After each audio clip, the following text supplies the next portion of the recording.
Hey guys, Artistic or Autistic here with breaking news. Well, sole breaking news anyway. The beta for PlayStation All-Stars, and I'll explain just what that is for the uninformed in a minute, finished going on through its mail-in beta. And I wasn't chosen. I know, please, your tears embarrass both of us, but the game itself is actually top of interest, because one glance at it makes it abundantly clear exactly where its inspiration, if not its outright design, came from. Which, for those of you who somehow don't know, would be Super Smash Bros. Now, taking franchise characters and tossing them to a variety of franchise environments to engage in flashy, colorful franchise fisticuffs, probably crammed with franchise unlockables, it's like turning Brawl into an ad-lib and just replacing all the Nintendo words with PlayStation. Now, some of you might be expecting me to go on a cynical rant about the lack of innate creativity behind the outright copy, but I really couldn't be more thrilled. Mostly because I still play the original Super Smash Bros. On my laptop emulator and would have given my right arm to jailbreak my PS3 to do the same. Now, if the game's actually good, which at the very least following the SSB formula is a good start, then I'll be beating off rival purchasers with a stout stick until I can wrap my fingers around a copy.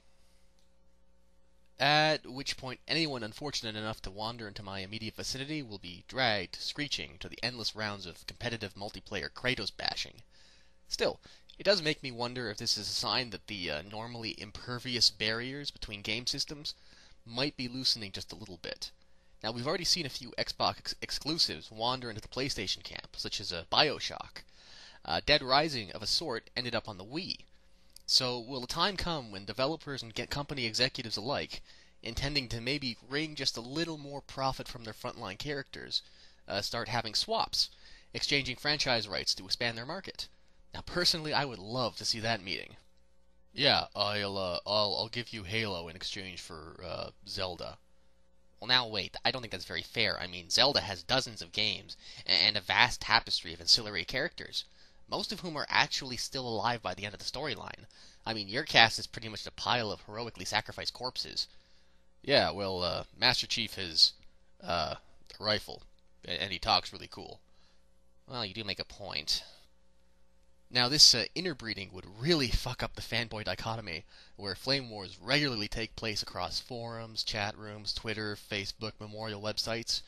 Now, what happens when the Xbox fanboys watch their prized super soldier skip merrily into the enemy fortress? What will PlayStation fanboys do when Kratos does the same? This could turn from fanboys arguing about which of their franchises is the best, to fanboys arguing that the other side stole all the best franchises. I mean, wouldn't that be great? I mean, terrible. Wouldn't that be terrible? All that strife. Just not entertaining at all. Nope, not even a little bit. Anyway, personally, I think there's potential in this idea. I mean, this whole console obsession really just drives me up the wall because it limits things. Well, okay, the Wii not so much because their games are a completely different style and philosophy, which nowadays is decried as casual gamer pandering. But the Xbox and PlayStation, they're like two sides of the same coin. Only this is a coin perpetually at war with itself.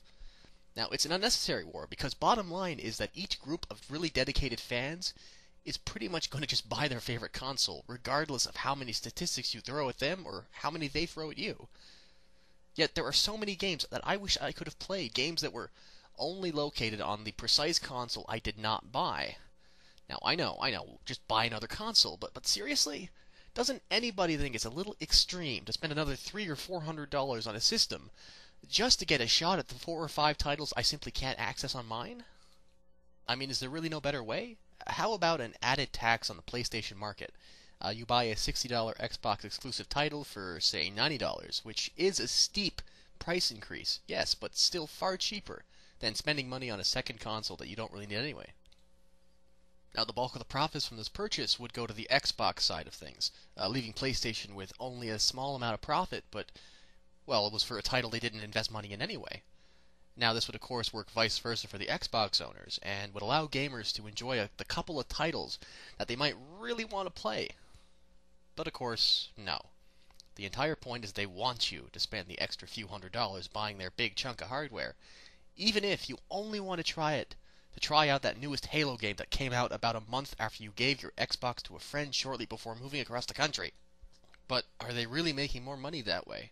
Now, I suppose it would all come down to ratios. The profit of selling your console to a smaller group versus the smaller base profit of selling your game cross-system to a larger group. It's still something to think about, though. Anyway, on another note, part of the reason an entire day skipped by before my next video was that I was chasing a bit of a dead end. Namely, I had been trying to create a wrap based on the rant I made a couple of videos ago about drive-thru customers. Now, the thing is pretty much written, tweaking aside, but I ran into the snag that I am pretty much utterly incapable of speaking in a rhythmic and lyrical manner. So, if anyone's interested in helping, ideally by providing the vocals and helping find a good beat for it, I'm tune deaf, tone deaf, beat deaf, occasionally genuinely deaf, then post in the comments, send a message, whatever floats your boat. Credit would be split, and the video could be housed on both our channels, assuming you have one. I mean, let's face it, that stupid drive-thru customer rap's been going on unopposed for so long. About time we poor fast food drones got our say, huh? So, comment, subscribe, even like if you like it. All support's appreciated. Take care, watch out for sudden and mysterious holes in your path, and I'll be back before you know it, whether you like it or not.